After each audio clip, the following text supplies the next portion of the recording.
Today, he's going to inspire our artwork. You have a toolbox. It is full of all the tools and supplies that you need to make art. You also have some tools to add some color.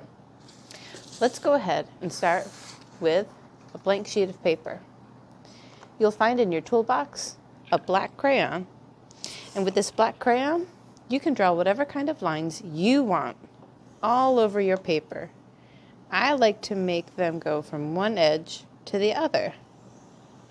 Now, Chris Uphues often does rainbows in his artwork, so I'm using a wavy line to make many repeated wavy lines.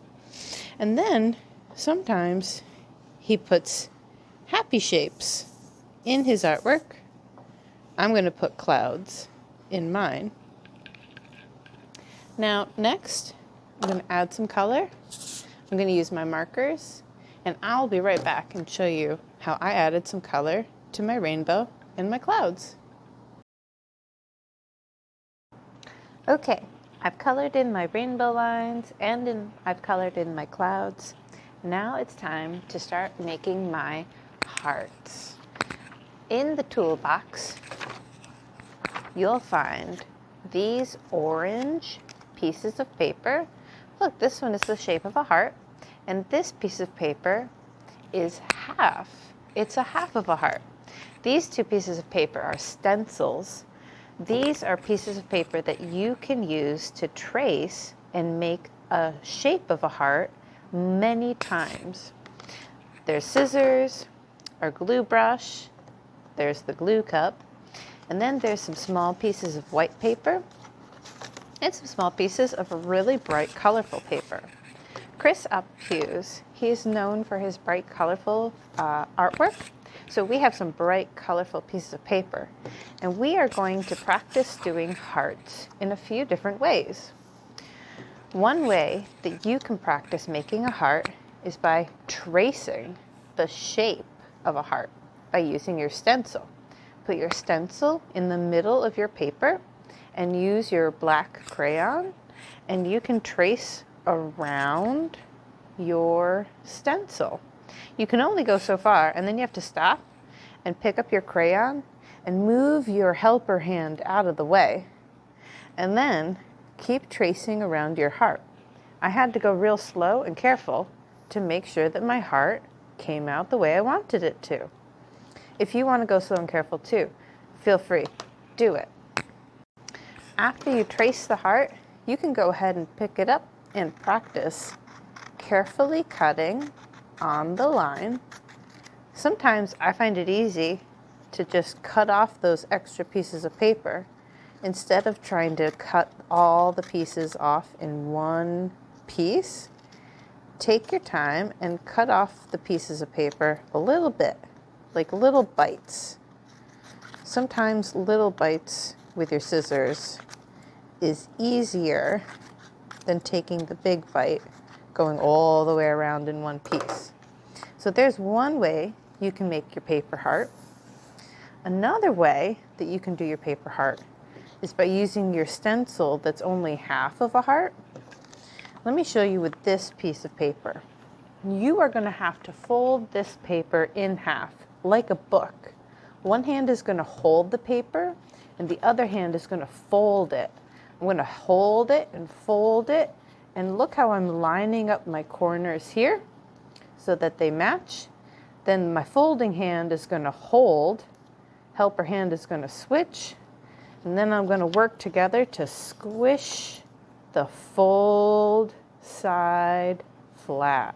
See how my finger is running down the side of the paper? Now my paper is folded in half, nice and flat, like a little book. See? Open and close, open and close. Turn your paper, or you can leave it like a book, actually. Leave it like a book.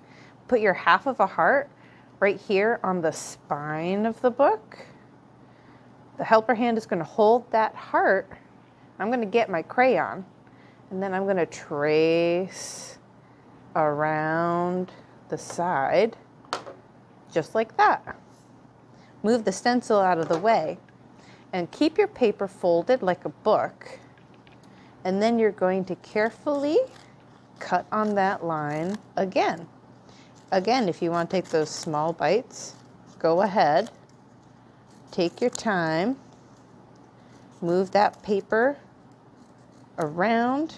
And then when you open up your paper, look, yay! You've got a full heart. And you only had to draw half of it. All right.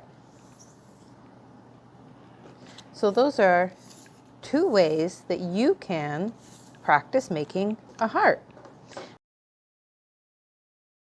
So you'll see here, I went ahead and I drew with my crayon a mouth on this one, and I used a marker to draw a nose, and then I cut out from that idea sheet some eyeballs that I really liked, and then I glued those eyeballs down. Over here, I did the same thing with this mouth.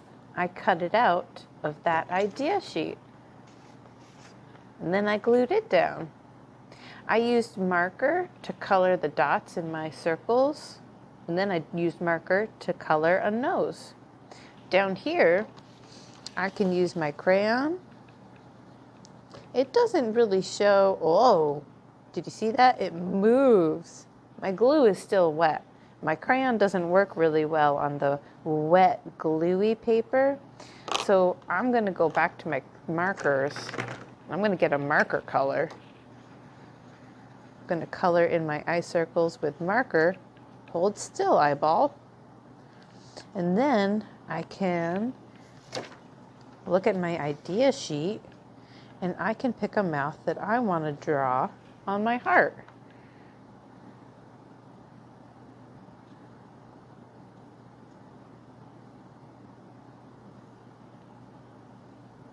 There. Oh, can't forget the nose. There. Maybe you want to give it some eyelashes. Or not. That's up to you. You're the artist.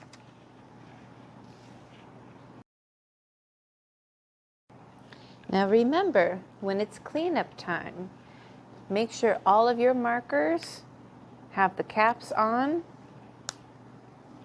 Make sure you snap the cap.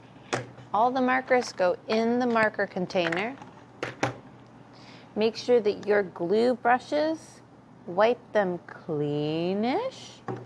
Put the glue brushes, icky side down in the dirty glue brush cup.